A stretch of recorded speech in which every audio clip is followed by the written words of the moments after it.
శృణ్వతాం స్వకథాం కృష్ణాలో చెప్తూ, నా కథ ఎవరైతే వింటారో, అప్పుడు వాళ్ళకి హృదయంలో ఉన్న అభద్రతలన్నీ తొలగిపోతాయి అని చెప్తున్నారనమాట. ఇక్కడ అందుకని భజన క్రియ, అనర్థ నివృత్తి జరుగుతాయి. తర్వాత 18థ్ శ్లోకంలోకొచ్చేటప్పటికి అనర్థ నివృత్తి జరుగుతుంది. నిష్ట అనేది వస్తుందనమాట. ఇప్పుడు మనం భక్తి అనేది మనం చేస్తామనుకోండి, చేసేటప్పుడు ఎలా వస్తుంది? ఎలా ఉంటుంది అనంటే, ఎప్పుడైతే మనం భజన క్రియ చేస్తూ ఉంటామో, మన అనర్థాలన్నీ నివృత్తి అవ్వాలన్నమాట. అనర్థాలు అంటే తెలుసు కదా మీకు? అవన్నీ నివృత్తి అయినప్పుడు మాత్రమే మనకి భగవంతుడి మీద మనం చేయడానికి నిష్ట అనేది కలుగుతూ ఉంటుంది. సో, అన్నిటికంటే టఫైన స్టేజ్ ఏదంటే అనర్థ నివృత్తి అన్నమాట. మనం భజన క్రియ, సాధు సంగ, శ్రద్ధ ఇవన్నీ కరెక్ట్‌గా ఉన్నా కూడా ఉండి ఇవి చేస్తూ ఉంటేనే అనర్థ నివృత్తి అవుతుంది. ఆ అనర్థ నివృత్తి అయినప్పుడు మనకి నిష్ట అనేది వస్తుందన్నమాట. ఇది 18థ్ శ్లోకంలో అనర్థ నివృత్తి నిష్ట అని చెప్తున్నారు. నష్టప్రాయేషు అభద్రేషు అది పోవాలి అనంటే అనర్థాలన్నీ పోవాలంటే ఏం చేయాలి? నిత్యం నిత్యం భాగవత భాగవత సేవయ. సేవయ. ఆ! భగవతే ఉత్తమ శ్లోకే భక్తిర్భవతి నైష్ఠకి.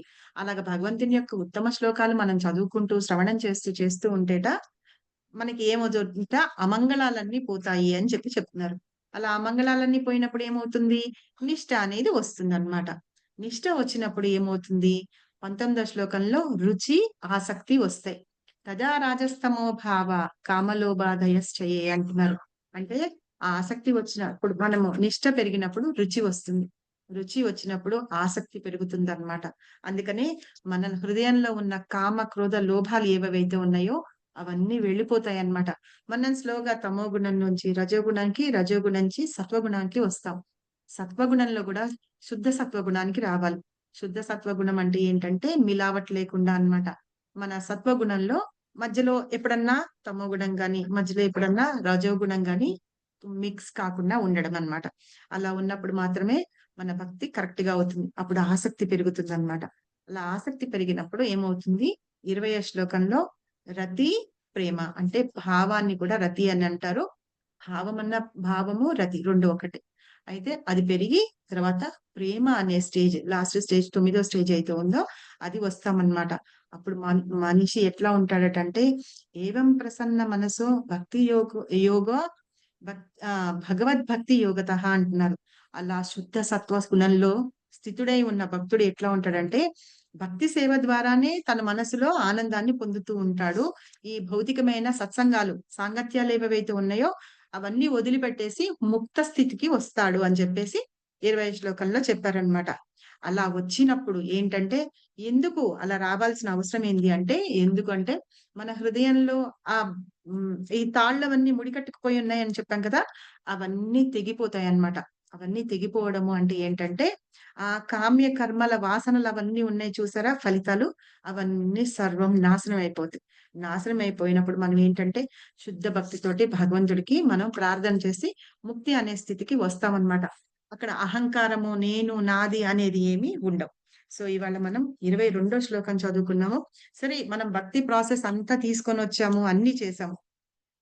అయితే ఏమవుతుంది? అక్కడ మన హృదయంలో ఉన్న అభద్రతలన్నీ తొలగిపోయినాయి. ఆ హృదయ గందులన్నీ పోయినాయి. మనమన్నిటికి మన కర్మలన్నీ నాశనం అయిపోయినాయి.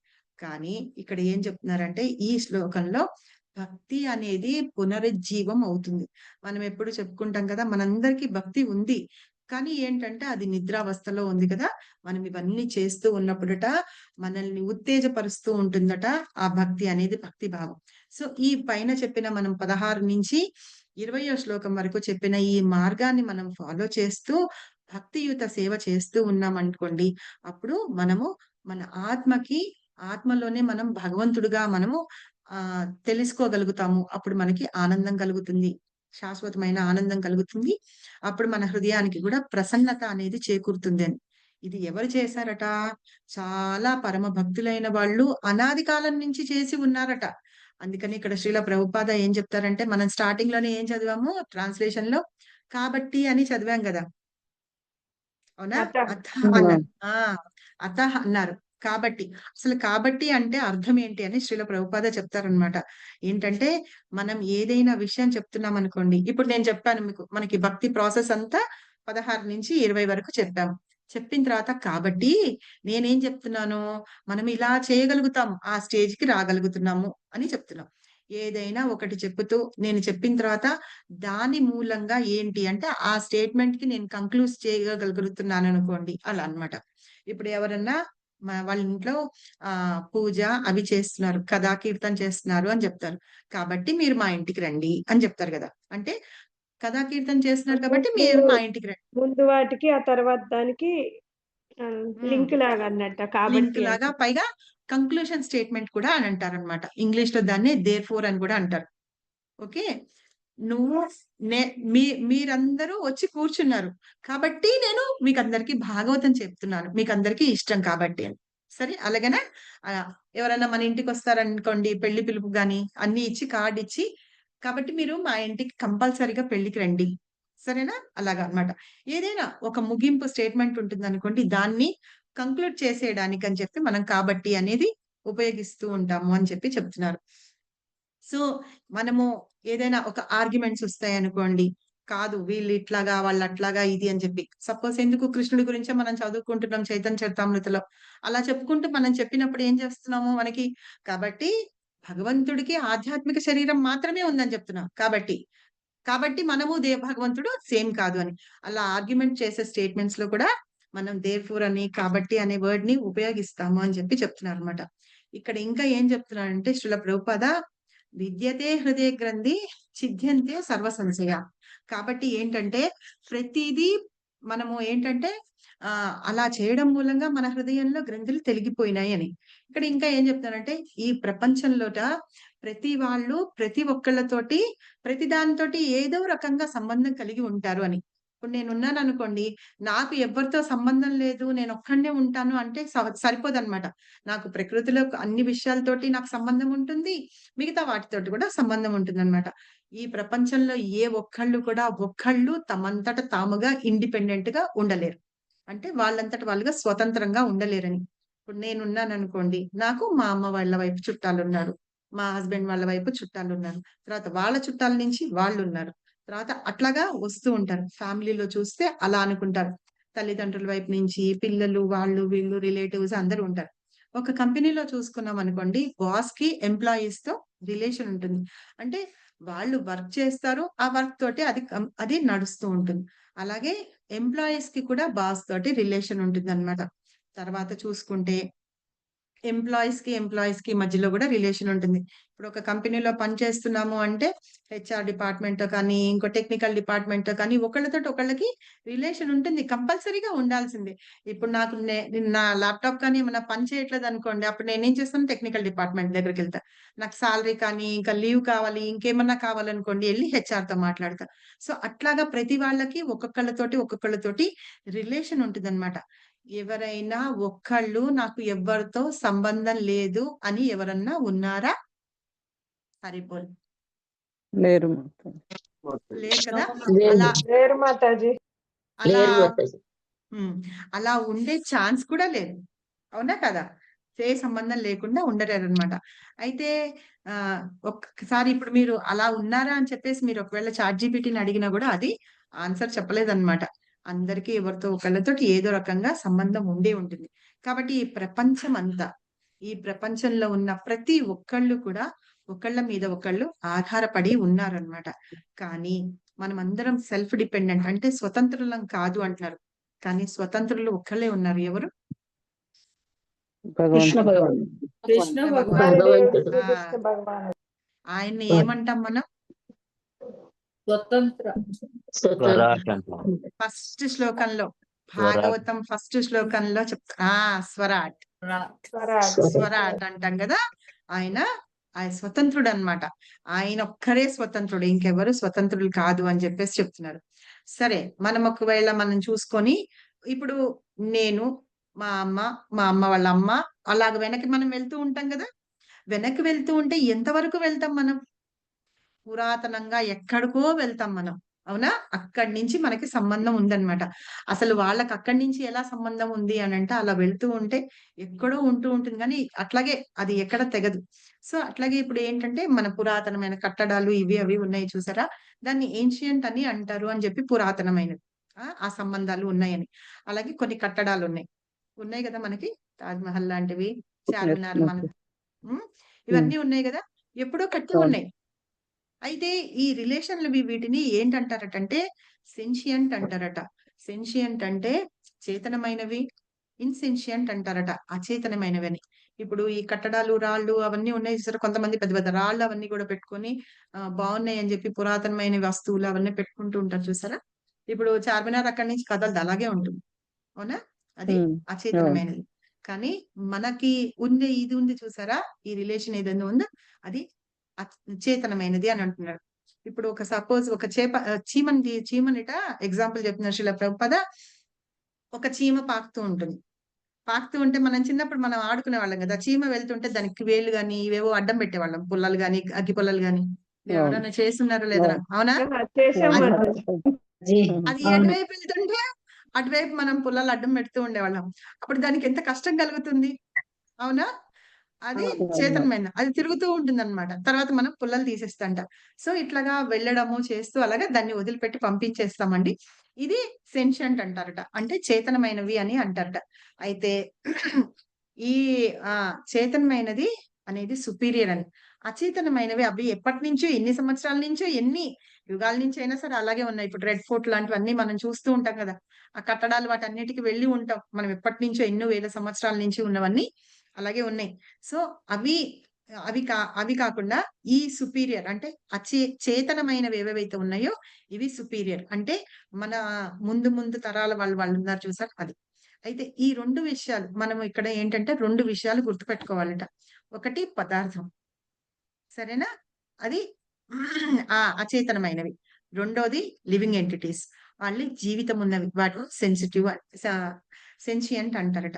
అయితే నేను ఏంటంటే శ్రీల ప్రభుపాద ఏం చెప్తున్నారంటే, నేను అప్పట్లో వాటిని చూసాను, ఇప్పట్లో వాటిని చూసాను అని అనుకుంటూ ఉంటాం. కానీ మనం ఏంటంటే మనల్ని మనం ఎలా కంట్రోల్ చేసుకుంటాము, ఎలా చేసుకుంటాం అనే వాటి మీద ఆహ్, క అవి డిపెండ్ అయ్యి ఉంటాయి అని చెప్పి. సరే ఏది ఏమైనా సరే అంటే ఆ రోజుల్లో వాళ్ళలా ఉన్నారు, ఇట్లా ఉన్నారు అని చెప్తున్నాం గదా! వాటన్నిటికి అల్టిమేట్ సోర్స్ ఏది? దానికి మూలం ఏది అని చూస్తాం అన్నమాట. ఇప్పుడు మా అమ్మ అంటే మా అమ్మకి మూలం మా అమ్మమ్మ. అమ్మమ్మకి ఇంకో ఆవిడ. ఆవిడకి వాళ్ళు. అలాగా లైన్‌గా అక్కడికెళ్ళి ఆ ఒరిజినల్ సోర్స్ ఏది అని మనం చేస్తాం గానీ, ఆ ఒరిజినల్ సోర్స్ అనేది మనకి దొరకదన్నమాట. దాన్ని ఏంటంటే ఆ మూలాన్ని మనం కనుక్కోవడానికి చేస్తూ ఉంటారట. అనలైజ్ చేస్తూ ఉంటారట. ఎవరు? సెన్షియంట్. అంటే చేతనంగా ఉన్నవాళ్ళు అలా చూసుకుంటూ ఉంటారు. మీరెప్పుడన్నా అనుకున్నారా? ఒక 3 తరాలు, 4 తరాల వరకు కనుక్కొని మనం వదిలిపెట్టేస్తాం. అవునా? కాదా? అవును. ఆ! ఆ! అయితే అలా కనుక్కోవడమే సెన్షియంట్ అంటారు అని అనాలిసిస్ చేయడమే సెన్షియంట్ అంటారు అని శ్రీల ప్రభుపాద చెప్తున్నారు. అసలిప్పుడు ఇవన్నీ ఎందుకు చెప్తున్నారు మనకి? అంటే మనం అలాంటివన్నీ తెలుసుకోవాలంటే ఇప్పుడు మనం ఏంటి మనకి మూలం ఏదైనా సరే ఈ భూమి ఉంది. మనం స్థలం తీసుకున్నాం గదా! మనం ఉండే చోటు ఇప్పుడు ఉండేది ఇంకొకళ్ళ పేరు మీద ఉంటుంది. అంతకుముందు వేరే వాళ్ళ పేరు. అసలు మెయిన్ ఎవరి పేరు మీద ఉంది అని తెలుసుకోవాలి అంటే గనక ఆ మూలం వెళ్ళాలంటే ఎక్కడికి వెళ్తామో తెలీదు. కొన్ని వేల మైల మంది పేర్లు ఉండి ఉంటాయన్నమాట. ఆ మూలాన్ని కనుక్కోవడం. అదే కృష్ణ కాన్షియస్ అంటున్నారు. మనం కృష్ణ కాన్షియస్‌లోకొచ్చి ఏం చేస్తున్నట్టంటే భాగవత ధర్మం అనే దాని గురించి మనం తెలుసుకుంటున్నంట. మనం తెలుసుకుంటున్నాం. భాగవతం తెలుసు కదా మనకందరికి. హ్మ్. ఎన్నో రకాలున్నాయో. భాగవతం దేవి చాలా రకాలు. భాగవతం, పోతన భాగవతం, శ్రీమద్ భాగవతం. ఆ! ఎక్కువ భాగవతం, గ్రంథ భాగవతం. హ్మ్. మనం ఆ రెండే ఎక్కువ చదువుకున్నాం శ్లోకాల్లో. సో, 2 రకాల భాగవతాలున్నాయి. పర్సన్ ఒకటి, తర్వాత బుక్. సరేనా? 2 భాగవతాలున్నాయని చదువుకున్నాం గదా! ముందు శ్లోకాల్లో. ఆ! సో, అవును మాతాజీ. అవును ఆ! మాతాజీ. సో, ఈ భాగవతుడు ఒక భాగవతం, బుక్ ఒక భాగవతం. బుక్ ఒక భాగవతం. అయితే మనం కృష్ణ కాన్షియస్‌లో ఉండి ఏం చేస్తున్నాం మనం అంటే, ఈ భాగవత ధర్మం అంటే ఏంటి అనేది మనం తెలుసుకుంటున్నాం. దేని ద్వారా తెలుసుకుంటున్నాం అంటే, బుక్‌లో ఉన్నది మనం చదువుకుంటున్నాము. ఎవరి ద్వారా తెలుసుకుంటున్నాం అంటే, పర్సన్ భాగవతం ద్వారా గూడా మనం ఆ భాగవతం భాగవతంలో ఏదుందో మనం తెలుసుకుంటున్నాం. అర్థమైంది గదా! చెప్పింది? హ్మ్. హ్మ్. పర్సన్ భాగవతం ఆయన, బుక్ భాగవతంలో ఏదుందో ఆయన చెప్తున్నారనమాట. దాని ద్వారా మనం తెలుసుకుంటున్నాం. సరే మనం ఏం జేస్తున్నాము? శ్రీమద్ భాగవతాన్ని షెల్టర్ తీసుకుంటున్నాం. షెల్టర్ దగ్గర తీసుకొని మనము భగవంతుడి గురించి మనం తెలుసుకుంటున్నాం. అందుకనే అలా తెలుసుకోవడం మూలంగా ఏమవుతుందట? రోజు చదువుకుంటున్నాం భాగవతం ప్రేయర్స్‌లో చెప్పండి శ్లోకం. మన లోపల భాగవతం ఉన్న అనర్థాలన్నీ కూడా నష్టప్రాయేషు అభద్రాలన్నీ తొలగిపోతాయి. ఎస్ నష్టప్రాయేషు అభద్రేషు. ఆ ఆ భాగవతాన్ని మనం సేవించుకోవడం అంటే ఏంటి? మనం శ్రవణం చేస్తున్నాం. ఎవరి ద్వారా వింటున్నాం అంటే పర్సన్ భాగవతం ద్వారా వింటున్నాం అన్నమాట. భాగవతం ద్వారా వింటూ అలా చేస్తూ మనం నష్టప్రాయేషు అభద్రేషు, మనలో ఉన్న అభద్రతలన్నీ తొలగిపోయి మంగళకరమైనవన్నీ జరుగుతున్నాయి అని చెప్పేసి చెప్తున్నారు అన్నమాట. సో ఇప్పుడు ఎవరన్నా భాగవతం చదువుతున్నాము ఇది అది అంటున్నారు అనుకోండి, వీళ్ళదో పెద్ద సెంటిమెంట్ ఇది అనుకుంటారు కదా. చాలా మంది అలాగే ఉంటారు, ఏ పిచ్చోళ్ళలాగా మీరు చేస్తున్నారని. కానీ ఈ భగవంతుణ్ణి వాళ్ళు ఎట్లా ఉంటారటంటే, భగవంతుడు ఎలా వచ్చారు, ఆయన ఎవరు క్రియేట్ చేశారు, ఆయన్ని ఇంకెవరన్నా క్రియేట్ చేశారా, ఈ సృష్టి అంతా ఎలా వచ్చింది, ఇవి అవి అని ఎప్పుడన్నా ఎవరికన్నా డౌట్ వచ్చింది? హరిబోల్. వచ్చింది. చిన్న అసలు మాట భగవంతుడే అవుతుంది. ఎవరు? అవునా? మనం మన వచ్చింది. కృష్ణ కాన్షియస్ లోకి వచ్చిన తర్వాత మనం దీనికి అన్నిటికీ ఆన్సర్స్ చెప్పగలం ఒక్కొక్కటి ఎత్తుక్కుంటున్నా. అవును, ఇప్పుడు కదా. క్లియర్ అవుతుంది. ఇప్పుడు క్లియర్ అవుతుంది. అసలు కృష్ణ ఉన్నారా, కృష్ణ పైన ఇంకెవరన్నా ఉన్నారా, ఇవన్నీ కూడా మనం కృష్ణ కాన్షియస్ లోకి వచ్చిన తర్వాత మనం నేర్చుకోగలుగుతున్నాం. ఇదే భాగవత ధర్మం అన్నమాట. మనం తెలుసుకోగలుగుతున్నాం దేని గురించి? కృష్ణుని గురించి, ఆయన సృష్టి గురించి, ఆయన రూపాల గురించి, ఆయన వ్యక్తిత్వం గురించి మనం తెలుసుకుంటున్నాం అన్నమాట. అలాంటి భగవంతుడిని పూజిస్తుంటే మనకి ఏం జరుగుతుందో కూడా మనం తెలుసుకుంటున్నాం అన్నమాట. అయితే ఎవరో ఎక్కడో రాశారట, God said let there be creation and there was creation. అంటే అక్కడ క్రియేషన్ ఉందిట, ఆ క్రియేషన్ అలాగే ఉండని, అది భగవంతుడు చెప్పారట. దానికి ఎక్స్ప్లెనేషన్ ఎవరినన్నా ఇవ్వమంటే గనక, ఇప్పుడు మోడర్న్ లో ఉన్న వాళ్ళని మనం చెప్పామనుకోండి, దీనికి ఎక్స్ప్లెనేషన్ ఇవ్వండి అంటే గనక, అంటే వాళ్ళు అంటే బాగా చదువుకొని ఉంటారు, స్కాలర్స్, పెద్ద పెద్ద పిహెచ్డీలు అవి చేసుంటారు. కానీ ఈ శాస్త్రాల్లో ఉన్న విషయాల గురించి వాళ్ళకి అర్థం కరెక్ట్ గా చెప్పలేరట. కానీ మనం చెప్పగలమా? అవును మాతాజీ. వాళ్ళకంటే మనమే చెప్పగలం. వాళ్ళకంటే మనమే బాగా చెప్తాం. మనమే బాగా బాగా చెప్పగలం. చెప్పగలం. ఎందుకని ఉమ్. చెప్పగలం మనము? మనం ఈ భాగవతం నేర్చుకున్నాం, వాళ్ళు భౌతికమైన విద్య భాగవతం ద్వారా నేర్చుకుంటున్నారు, మనం ఆధ్యాత్మిక భాగవతం విద్య నేర్చుకుంటున్నాం, అందుకే చెప్పగలుగుతాం. చెప్పగలం. కాబట్టి ఏంటిట, మన హృదయంలో ఉన్న ఆ గ్రంథులు అంటే ఈ డౌట్సే కదా. ఆ డౌట్స్ అన్ని తొలగిపోతున్నాయట. వేటితోటి మనం వాటన్నిటిని ఛేదిస్తున్నాం. జ్ఞానం అనే ఖడ్గంతోటి మనం వీటిని ఛేదిస్తున్నాం అన్నమాట. సో అప్పుడు ఏంటిట, భగవంతుడు తను క్రియేట్ చేయాలంటే క్రియేట్ చేస్తారు. ఆ అంటే సృష్టిస్తారు. ఎలా చేస్తారు అంటే ఆయన ఇష్టం అది. ఎలా సృష్టిస్తారు? ప్రళయం వచ్చిన తర్వాత కూడా ఉంటారు. తర్వాత సృష్టికి ముందు కూడా ఉంటారు. ఉండి భగవంతుడు చేస్తూ ఉన్నారనమాట. అలా మన సంశయాలన్నిటినీ ఆహ్, ఛందంతి సర్వ సంశయః అని, ఆ సంశయాలన్నీ పోగొడుతున్నాయట. అన్ని అలా రకరకాల డౌట్స్ అన్నీ మనకి తీరిపోతున్నాయి. ఎప్పుడు అంటే మనం ఈ భాగవత ధర్మాన్ని ఫాలో అవుతూ ఉన్నప్పుడు. భాగవత ధర్మం అంటే ప్రత్యేకంగా ఏం లేదు. మనం బుక్ భాగవతం ఉంది, పర్సన్ భాగవతం ఉంది. బుక్ భాగవతంలో ఏదుందో పర్సన్ భాగవత మనకి చెప్తూ ఉన్నారు. మనం అది విని మనం ఫాలో అవుతున్నాం కాబట్టి ఇవన్నీ తొలగిపోతాయి అన్నమాట. అంటే భాగవతాన్ని చదవడము, శ్రవణం చేయడం ద్వారా అల్టిమేట్ నాలెడ్జ్, అంటే మనకి ఏది తెలుసుకోవాలి, సంపూర్ణమైన జ్ఞానం ఏంటి అనేది మనం తెలుసుకోగలుగుతున్నాం. కాబట్టే మనకి ఇలాంటి డౌట్స్ ఏవేవైతే ఉంటాయి చూసారా, అవన్నీ కూడా మనము ఆన్సర్స్ చెప్పగలుగుతున్నాము. ఇప్పుడు ఎవరన్నా వచ్చి మనల్ని క్వెషన్ ఏమన్నా అడిగారనుకోండి, ఆ! మనం ఎంత ఈజీగా చెప్పగలం గదా. మన రిఫరెన్స్ గూడా చెప్తాం. చెప్పగలమా లేదా? చెప్పగలము. చెప్తాం అవును మాతాజీ. మాతాజీ, చెప్పగలం. అప్పుడు మనం ఏం జెప్తున్నాం? భగవంతుడు నిజంగానే ఒక పర్సన్ అని. ఈజ్ సెన్షియంట్ అంటే మనం ఇందాక చెప్పుకున్నాం గదా. ఏమని చెప్పుకున్నాము? వ్యక్తిత్వం ఉన్నవాళ్ళు, చేతన ఉన్నవాళ్ళు అని. ఆయన సుప్రీం డైరెక్టర్. ఈ మొత్తం సృష్టినంతటిని ఆయన సృష్టించి, అది ఎలా నడవాలి అని చెప్పేసి చెప్తున్నది కూడా భగవంతుడే అన్నమాట. అందుకని ఆయన్ని సుప్రీం డైరెక్టర్ అంటాం. అలాగే సుప్రీం నోయర్. ఆయనకి తెలుసు ఈ ప్రపంచం మొత్తంలో ఎక్కడ ఏది ఉంది, ఏంటి అనేది భగవంతుడికే తెలుసు. ఆయననే సుప్రీం ఫిజిస్ట్ అంటాం అన్నమాట. భౌతిక శాస్త్రవేత్త అంటాం. అంటే ఈ ఈ మొత్తం వరల్డ్‌లో ఏది ఎలా చేస్తే ఏమవుతుంది అనేది ఆయనకొక్కడికే తెలుసు. అలాగే సుప్రీం కెమిస్ట్ అంటాం అన్నమాట. కెమిస్ట్రీ అంటే మందులు అవి ఉంటాయి కదా.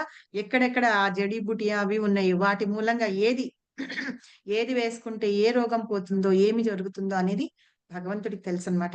అందుకనే మనం ఏమంటాము?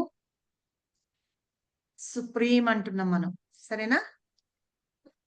సరే, ఓకే ఓకే కరెక్టేనా? ఆయన్ని కరెక్ట్ దేవాది దేవుడు అంటున్నాం. Supreme personality of God head అని ఇంగ్లీష్ లో అంటాం, దేవాది దేవుడు అని తెలుగులో అంటున్నాం. సరేనా? సరే, ఇక్కడ ఓకే. మనం ఒక ఎగ్జాంపుల్ చెప్పుకుందాం. భగవంతుడు ఏం చేశాడు? గోవర్ధనగిరి ఎత్తాడు. అవునా? గోవర్ధనగిరి ఎత్తాడు, అందుకని ఆయన పేరు కూడా ఏమంటున్నాము? గిరిని ఎత్తాడు కాబట్టి గిరివరధారి అని పిలుస్తాం. అవునా? ఆ పేర్లలో కూడా మనం అలాగే పిలుస్తూ ఉంటాం. కీర్తనలలో కూడా ఉంది. ఏ కీర్తనలో ఉంది? ఎవరికైనా ఐడియా ఉందా? పాడేస్తే మా గోపీజన అమ్మాయి వెనక. వల్లభ గోపీజన వల్లభ గిరిధ జయ రాధా మాట Yes. ఆ, గిరివరధారి ఆ. అయితే అక్కడ ఇంకా ఏం చెప్తున్నాము? భగవంతుడు ఎత్తాడు, గోవర్ధనగిరి ఎత్తాడు, కానీ మళ్ళీ ఇంకా ఏం చెప్తున్నాడు? ఇంకా ఆయన పేర్లు కూడా చెప్తూ ఉన్నారనమాట. యశోదనందన వ్రజ జనరంజన. జనరంజన. అవునా? ఎక్కడ అవును. ఉంటారట? యమున తీరావనచారి. అవునా కదా? సో ఇట్లాగా భగవంతుడు ఏం చేస్తాడు, ఎక్కడెక్కడ ఉంటారు అని చెప్తున్నా. సరే, ఈ ఏథిస్టులు వాళ్ళందరూ ఉంటారు కదా, వాళ్ళందరూ అంటారట ఈ గోవర్ధనగిరి కథ అవి మనం చెప్పుకున్నప్పుడు వాళ్ళు అనుకుంటారట ఏంటి, వీళ్ళందరూ ఏవో స్టోరీలు చెప్తున్నారు. మనం మామూలుగా పిల్లలు పడుకోబెట్టడానికి నిజంగానే ఒక రాజు ఉన్నాడా, 7 కొడుకులు ఉన్నారా, 7 చేపలు తీసుకొచ్చారా, అవి చెప్తూ ఉంటాం కదా. లేకపోతే ఒక ఒక రాజు ఉన్నాడు, ఆ రాజుకి ఒక కూతురు ఉన్నది, ఏవో చెప్తూ ఉంటాం మనం. కల్పించి కథలు చెప్తూ ఉంటాం, కల్పితాలు కదా. కానీ ఈ కథలు ఏవేవైతే ఉన్నాయో భగవంతుడివి, అవి స్వయంగా జరిగిన కథలు అన్నమాట. ఈ ఏథిస్టులు అంటే నాస్తికులు అంటాం చూసారా, భగవంతుడి మీద నమ్మకం లేని వాళ్ళు ఉంటారా, వాళ్ళు ఏం చెప్తూ ఉంటారట అంటే ఈ కథలన్నీ కూడా ఆ కథలన్నీ కూడా జరిగినవి కాదు, ఇవంతా ఉత్త కల్పితాలు అని చెప్తున్నారట. సరే, కృష్ణని వాళ్ళు అలా ఎలా చేస్తారు ఇది అని అంటే మనం ఏం చెప్పాము? గోవర్ధనగిరి ఎత్తారు కృష్ణ, దాన్ని తీసుకొని వచ్చి అక్కడ ఎత్తిన తర్వాత ఇంద్రుడు వానలు కురిపించాడు. ఎలాంటి వానలు కురిపించాడు అంటే బీభత్సమే సృష్టిస్తున్నట్టుగా కురిపించాడు అనమాట. ఇంత పెద్ద పెద్ద ఐసు గడ్డలతోటి పడుతూ ధారలు ధారలుగా వానలు కురిపిస్తున్నప్పుడు గోవర్ధనగిరిని తన చిటికెన వేల మీద ఎత్తి వాళ్ళందరికీ ఒక గొడుగులాగా పెట్టి మొత్తం ఒక విలేజ్, ఒక గ్రామం దాని కింద షెల్టర్ తీసుకునేటట్టుగా చేశారు భగవంతుడు. ఆయన అంతగానో ఎత్తగలిగారు అంటే మనం ఏమి చెప్పాము? ఆయన ఫిజిస్ట్ అన్నాం, భౌతిక శాస్త్రవేత్త. సో ఆ గోవర్ధన పర్వతాన్ని అంత ఈజీగా తేలికగా చేసేటంత శక్తి భగవంతుడిలో ఉంది కాబట్టి ఆయన అంత తేలికగా చేసేసి ఇలా చిటికెన వేళ్ళ మీద ఎత్తి పెట్టారు. మీరెవరైనా ఎత్తాలి అంటే ఎత్తండి. మీకు ఎవరికన్నా తెలిస్తే గనక ఆ పద్ధతి, అది ఎలా లైట్ గా చేయాలి, అలాంటివి ఏమన్నా మీరు తెలిస్తే గనక మీరు చెయ్యండి అని చెప్పి శ్రీల ప్రభుపాద చెప్తున్నారనమాట. అంతెందుకు, మనకి చాలా బ్రహ్మాండాలు ఉన్నాయి. వాటిల్లో ఒకటి ఈ భూలోకం కదా. ఆ బ్రహ్మాండాలన్నీ ఆకాశంలో వాటిల్లో తేలుతూ ఉంటాయట. సరేనా? తేలుతూ ఉంటాయి, గాల్లో తేలుతూ ఉంటాయి. కొన్ని అవన్నీ ఏంటంటే అవి నిజం. మనకు భాగవతం మనకి అందుకనే చెప్పింది. భాగవతం చదువుతున్నాం కాబట్టి మనకు తెలుసు భగవంతుడి యొక్క క్రియేషన్ ఎట్లా ఉంటుందని. ఆయన పోర్స్ లోంచి ఒక్కొక్క బ్రహ్మాండం వస్తుంది. ఆ బ్రహ్మాండాలన్నీ అందులో తిరుగుతూ ఉంటాయి కదా, అలాగని చెప్పి. అయితే మనం నిజంగానే ఆయన్ని మనం విమర్శించాలి అంటే, మనం విమర్శించడం కాదు, ఎవరైనా భగవంతుడి మీద భక్తి లేని వాళ్ళు విమర్శించాలి అంటే కనుక సరే, మీరు ఒక పేపర్ ముక్క తీసుకొని ఊది దాన్ని గాల్లో ఎగిరేటట్టు చెయ్యండి అని చెప్పి చెప్తున్నారు ప్రభుపాద. చేస్తారా? ఎవరన్నా చేయగలరా? ఎంతసేపు ఎగరనీయగలరు? సెకండ్ కూడా ఉండదు మాతాజీ గాలిలో. మనం ఎవ్వరము అలాగా చేయలేమన్నమాట. సో ఇలాగా మిలియన్స్ ట్రిలియన్స్ ఆఫ్ బ్రహ్మాండాలన్నీ, యూనివర్సెస్ అన్ని అలాగా తిరుగుతూ ఉన్నాయని చెప్పి. అది ఎవరు చేయగలరు అంటే భగవంతుడు మాత్రమే చేయగలడు. ఆ విషయాన్ని మనం అర్థం చేసుకోవాలన్నమాట. ఇప్పుడు సపోజ్ నేను భగవంతుడు ఎవరు అని అంటే మనం ఏం చెప్తాము? కృష్ణుడు అని చెప్తాం. ఇప్పుడు మనకి తెలుస్తుంది కాబట్టి. సరే, ఇప్పుడు మనకి ఎవరైనా హెల్ప్ చేశారనుకోండి, హెల్ప్ చేసిన వాళ్ళని, మనం చాలా కష్టంలో ఉన్నాం, వాళ్ళు మనకి హెల్ప్ చేస్తే మనం ఏం చెప్తాం? భగవంతుడిలాగా వచ్చి నువ్వు హెల్ప్ చేసామా? ఫస్ట్ మనం అనే వర్డ్ అదేనా కాదా? అవునా? ఆ భగవంతుడే ఎవరో తెలియకుండా ఆ చేసిన వాళ్ళని భగవంతుడు అని ఎలా అంటున్నాం మనం? అవునా? కానీ వాళ్ళు చేసింది ఏంటి అంటే, మనం అజ్ఞానంలో ఏదో కొంచెం ఉంటే వాళ్ళు సహాయం చేశారు అంతే. అది నిజంగానే భగవంతుడు కాదు. ఆ భగవంతుడే వాళ్ళని పంపించి ఉంటారు అని కూడా మనం అర్థం చేసుకోవాలన్నమాట. అవునా కాదా? అవును. అందరికంటే పవర్‌ఫుల్ భగవంతుడు. ఆయన చేస్తాడు. ఆ విషయాన్ని మనం అర్థం చేసుకోవాలి. కాబట్టి కృష్ణ ఈస్ గ్రేట్. అది మనం అర్థం చేసుకోవాలన్నమాట. ఆ గోవర్ధనగిరిని అంత బరువు లేకుండా తేలికగా ఉండేటట్టు చేయగల శక్తి భగవంతుడికి మాత్రమే ఉంది. అందుకనే ఆయన ఎత్తగలిగాడన్నమాట. సరే. భూమిని తీసుకెళ్ళిపోయి రాక్షసుడు ఏ అవతారం చెప్తున్నానో గుర్తొచ్చేసింది అందరికి. అవునా? మన సినిమా వరాహ చూసాము. ఆ! ఆ! కూర్మావతారం. వరాహ వరాహ అవతారం. అవతారం. వరాహ. వరాహ అవతారం. భూమిని తీసుకెళ్లి సముద్ర వరాహ. గర్భంలో దాచిపెట్టాడు. అయితే అది ఎవరు తవ్వి తీసుకురాగలరు బయటికి? నీళ్ళల్లో చేపలు, గీపలు అన్నీ ఉంటాయి.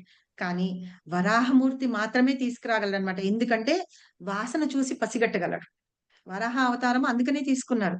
తీసుకొని పెద్ద పెద్ద కోరలతోటొచ్చారు గదా! ఆ కోరలతోటి భూమిలో అంతా తవ్వుకొని వెళ్తూ వాసన చూసుకుంటూ తవ్వుతూ వెళ్లి, ఆ కోరల మీద భూమి పెట్టుకొని తీసుకొని బయటకొచ్చారన్నమాట. సో, అలా ఎవరన్నా చేయగలరా? అని అడుగుతున్నారు శ్రీల ప్రభుపాద. చేయగలరా? చేయలేరు మాతాజీ. మాతో చేయలేరు. చేసేది.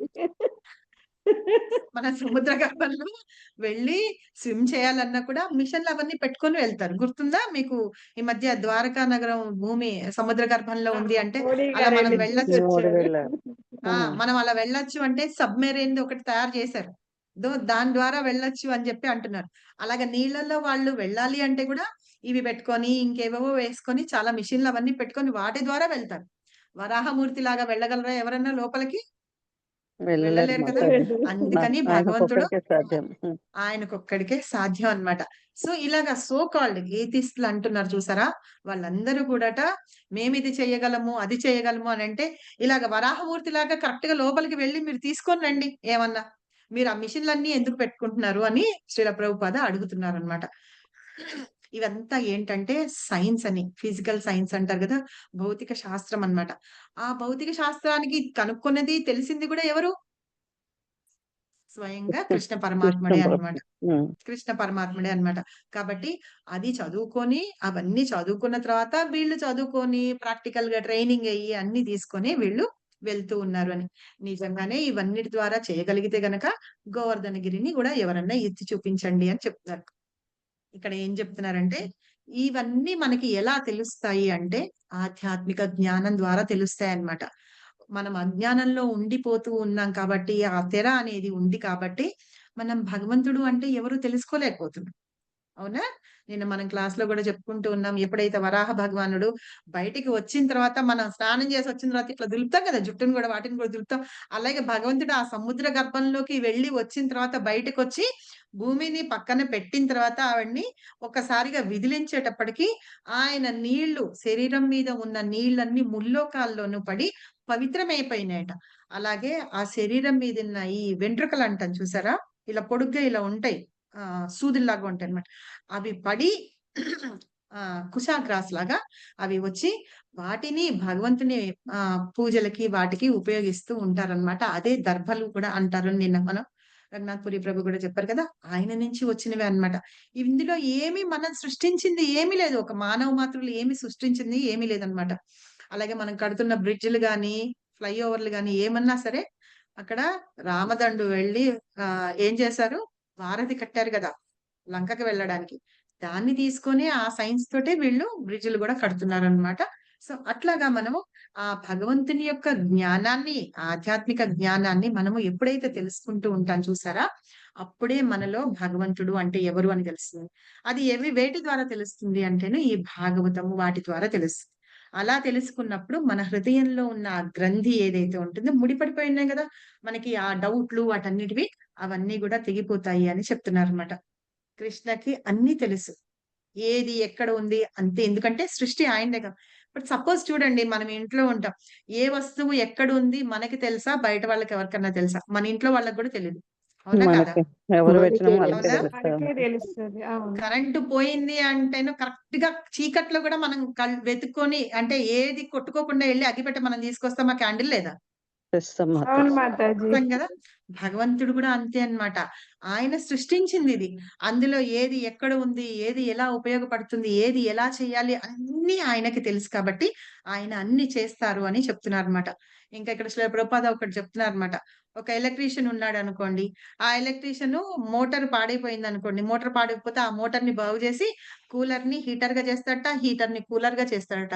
ఎందుకు చేయగలుగుతాడు అంటే ఆ సైన్స్ ఏదైతే ఉందో ఏది ఎలా ఉపయోగించాలి, ఎక్కడ పెట్టాలి అనేది అతను నేర్చుకొనున్నాడు, చదువుకొనున్నాడు కాబట్టి చేస్తాడట. కాబట్టి అలాగే కృష్ణకు కూడా అన్ని రకాలు తెలిసి ఉంది.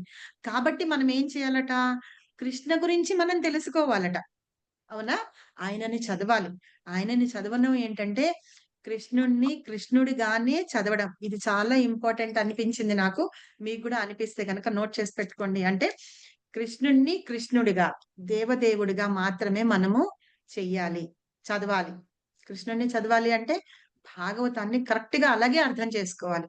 ఆయన సర్వ కారణ కారణుడు అనే విషయంతోటి మనం అర్థం చేసుకోవాలి, చదువుకోవాలి అని చెప్తున్నారు. ఇంకా అంతేగాని ఇప్పుడు ఏదన్నా కొంతమంది ఏం జేస్తారు, నవల్స్ అవన్నీ చదువుతూ ఉంటారు గదా! అందులో ఆ రాజకుమారి ఉంటే, అలా రాజకుమారిలాగా వాళ్ళు అనుకుంటూ ఉంటారు చూసారా? అలాగా మనం కృష్ణుడి గురించి చదివేటప్పుడు అలా అనుకోకూడదుట. నేను కృష్ణుడిని, నేనిలాగా, నేనలాగా అని చెప్పి అనుకోకూడదుట. అది దాన్ని ఏమంటారటంటే ఫ్రాగ్ ఫిలాసఫీ. ఫ్రాగ్ అంటే కప్ప. ఆ కప్ప ఏంటిట? అది ఎక్కడుంటుంది నార్మల్‌గా? నూతిలో ఉంటుంది. అది రాదు. ఎంతుంటుంది? అవునా? ఆ నూతిలో ఎంత ఉంటుంది? ఒకవేళ మహా అయితే 10 అడుగుల లోతు ఉంటుంది ఆ బావి. సరేనా? ఆ బావిలో ఉంటూ కప్పక్కడ తిరుగుతూ నేను అట్లాంటిక్ సముద్రంలో ఉన్నాను అనుకుంటుందిట. సరేనా? అట్లాంటిక్ సముద్రం ఎంత పెద్దది? బావేమో ఇంతుంది. అవునా? మనం గూడా అలాగే ఉందంట. దాన్ని అజ్ఞానం అంటారు అని చెప్పేసి అంటున్నారు. ఎప్పుడైతే అంటే మన నాలెడ్జ్ అంతా లిమిటెడ్‌గా ఉంటుంది. కానీ మనం అది పెంపొందించుకోవాలి అంటే కృష్ణ గురించి తెలుసుకోవాలి. ఆ జ్ఞానాన్ని పెంచుకోవాలి అంటే భాగవతాన్ని మనం చదవాలి అని చెప్తున్నారన్నమాట. అప్పుడే మనం ఆధ్యాత్మికంగా ముందుకు వెళ్తాము అని చెప్పి. అప్పుడు మనం కృష్ణుడి గురించి కరెక్ట్‌గా అర్థం చేసుకుంటున్నాము అని. అప్పుడు మనం కృష్ణాన్ని నమ్ముతామా? నమ్మమా? పూర్తిగా నమ్ముతాము. నమ్ముతాం అప్ మాతాజీ. అప్పుడు మనం గోవర్ధనగిరి కృష్ణుడు ఎత్తాడు అని నమ్ముతామా?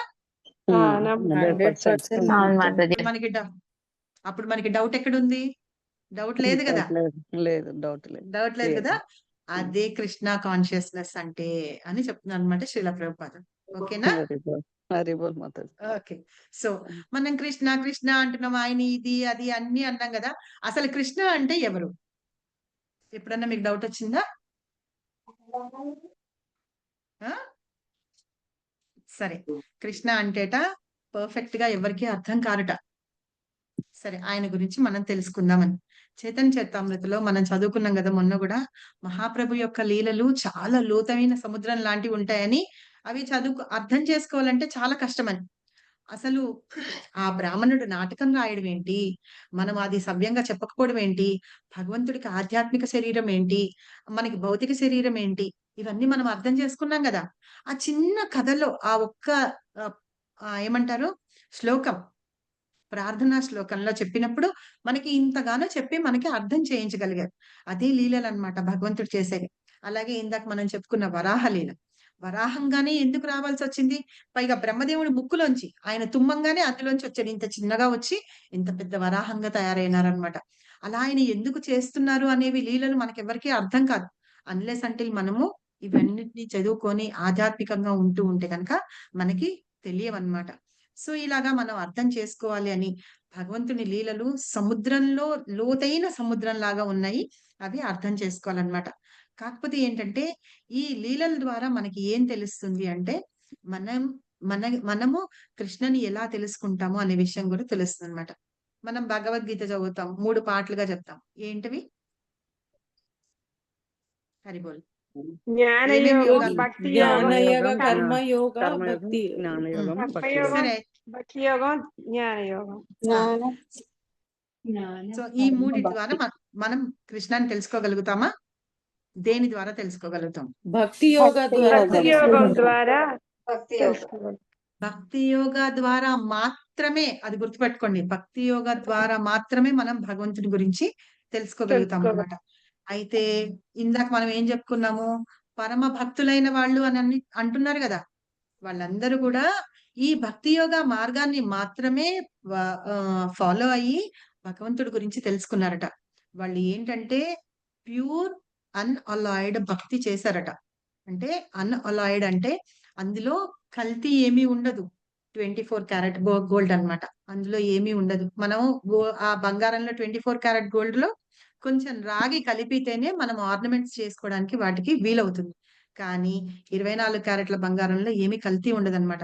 అలాగే ఈ శుద్ధ భక్తులైన వాళ్ళు, పరమ భక్తులైన వాళ్ళు వాళ్ళల్లో కల్తీ అనేది ఉండదన్నమాట. ఇందాక చెప్పాను కదా! సత్వగుణంలో వేరే గుణం వచ్చి మిక్స్ అవ్వకుండా ఉంటేనే దాన్ని శుద్ధ సత్వగుణం అంటారు. సో, ఇలాగ ఉంటుందట. అప్పుడు వాళ్ళకి ఎలా అనిపిస్తుందట అంటే సుసుఖం కర్తుం అవ్యయం. అంటే చాలా సుఖంగా ఉంటుందట. భగవంతుని యొక్క సేవ చేస్తూ ఉంటారు కదా! ఆ భక్తులు అన్నలాయుడు భక్తులు చాలా సుఖంగా ఉంటుందట. వాళ్ళల్లో ఎగ్జాంపుల్స్ చెప్తున్నారు. ఎవరెవరు ఉన్నారంటే మహాజన్ ఎంతమంది ఉన్నారో 12 మంది 12 ఉన్నారు. మంది ఉన్నారు.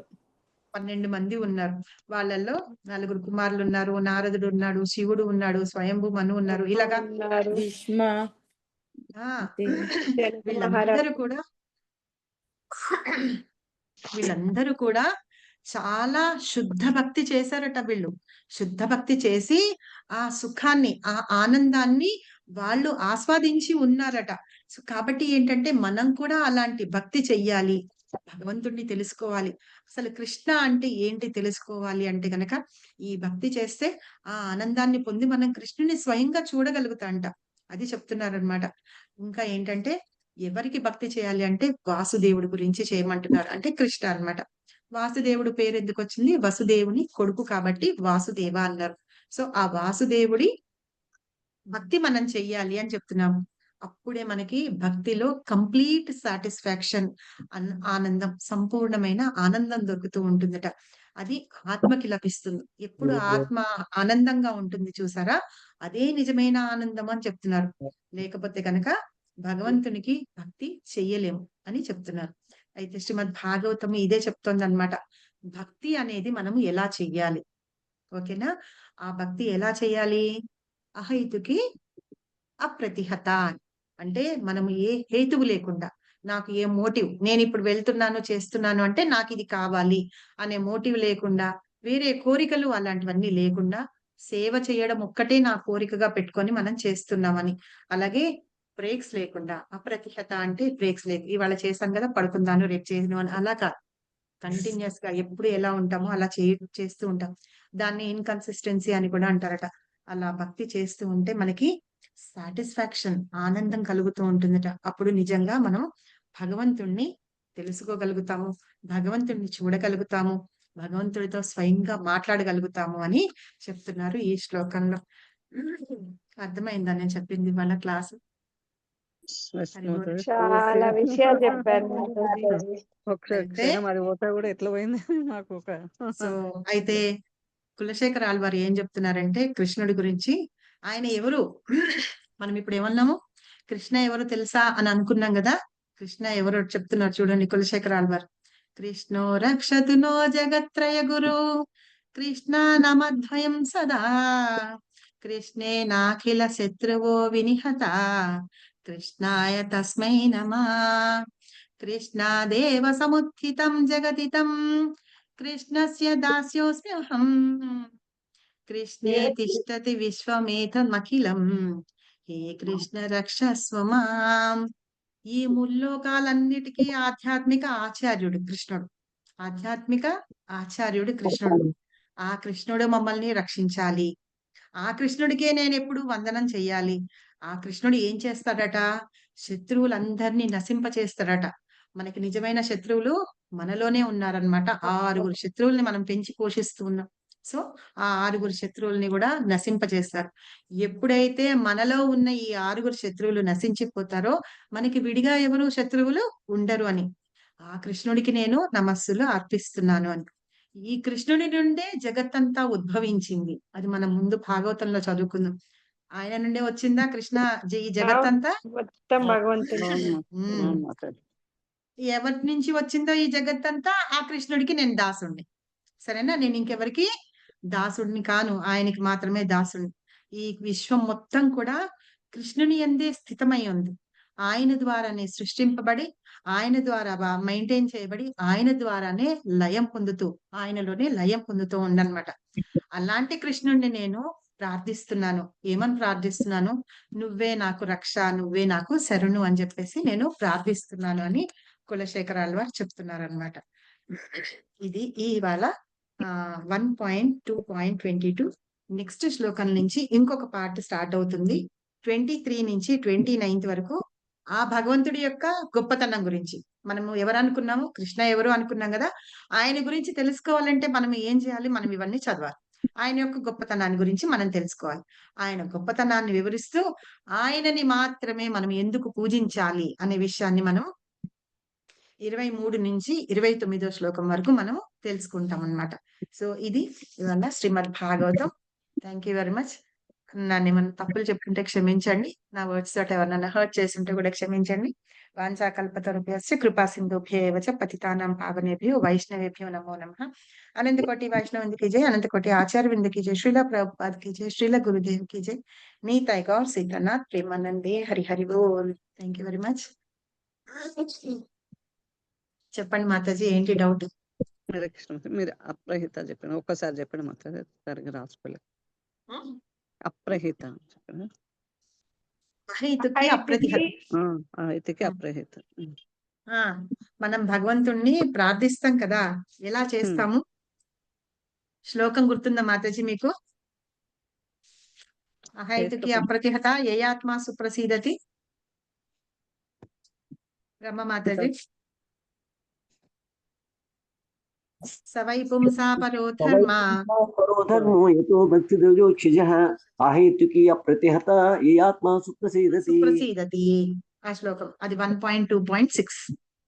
ఓకే, అది ఏంటంటే అప్రతిహత అంటే అవరోధాలు లేకుండా. అంటే ఏంటంటే ఒక రోజు చేసాము, ఒక రోజు చేయలేదను అలా ఉండకూడదు అనమాట. కంటిన్యూస్ గా మన ప్రాసెస్ అట్లాగే ఉండాలి. సరేనా? అహైతుకి అంటే మనం ఎలాంటి హేతు అంటే కోరిక అని గాని, నాకు ఏం లాభం వస్తుంది అని కానీ అలాంటివి ఏమీ ఆలోచించకుండా, ఆ హేతువు కోసం ఆలోచించకుండా, అప్రతిహత అవరోధాలు లేకుండా మనం భగవంతుడికి సంపూర్ణంగా ప్రీతితోటి మనం భక్తి చెయ్యాలి అన్నమాట. ఆ శ్లోకంలో చెప్తారు. సరేనా? ఇది ఫస్ట్ క్వశ్చన్ ఆన్సర్ కూడా అనుకుంటా మాతాజీ ఈ శ్లోక. ఫస్ట్ సెకండ్ క్వశ్చన్స్ కి ఆన్సర్ కూడా అదే. భగవంతుడికి అలా చేయాలి. అవి ఆన్సర్స్ చెప్తూ కూడా వీటిల్లో అది ఎందుకు చేయాలి, ఎలా చేయాలి, ఏమేం చేయాలి, ఎవరెవరు చేయాలి అని చెప్తూ అలా చేస్తూ ఉంటే భక్తి చేయమన్నారు కదా. ఆ భక్తిలో ప్రాసెస్ ఏంటి అని 16 నుంచి 20 వరకు చెప్పారు. ఈ ప్రాసెస్ నడిపిస్తున్నాము, దాని మూలంగా లాభం ఏంటి? తర్వాత ఇప్పుడు మనం ఎవరికి భక్తి చేస్తున్నాం కదా, ఆయన ఎలా ఉంటారు, ఆయన గొప్పతనం ఏంటి, అవన్నీ చెప్తున్నారు. తర్వాత మళ్ళీ ఆయన యొక్క అవతారాల గురించి చెప్తారు. పురుష అవతారాలు, లీలా అవతారాలు, అలా ఒకదానికొకటి కనెక్ట్ అని అలాగా కనెక్షన్ అయ్యి ఉంటుంది అనమాట. సరేనా?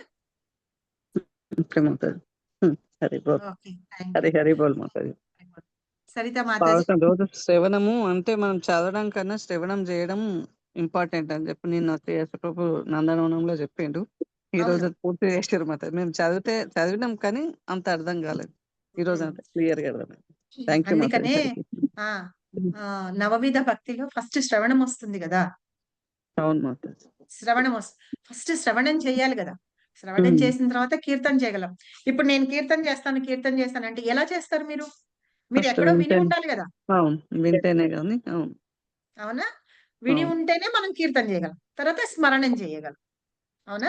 అందుకని ఫస్ట్ శ్రవణం ఇంపార్టెంట్ అన్నమాట. శ్రవణం చేయడం మూలంగానే మనం మిగతావన్నీ చేయగలుగుతాం. ఆ నవవిధ భక్తి ఏవైతే ఉందో శ్రవణం చేసిన తర్వాత కీర్తనం తర్వాత స్మరణం, అర్చనం, వందనం, దాస్యం, అవన్నీ ఎలా చేయాలో కూడా మనకి శ్రవణంలోనే వస్తుంది.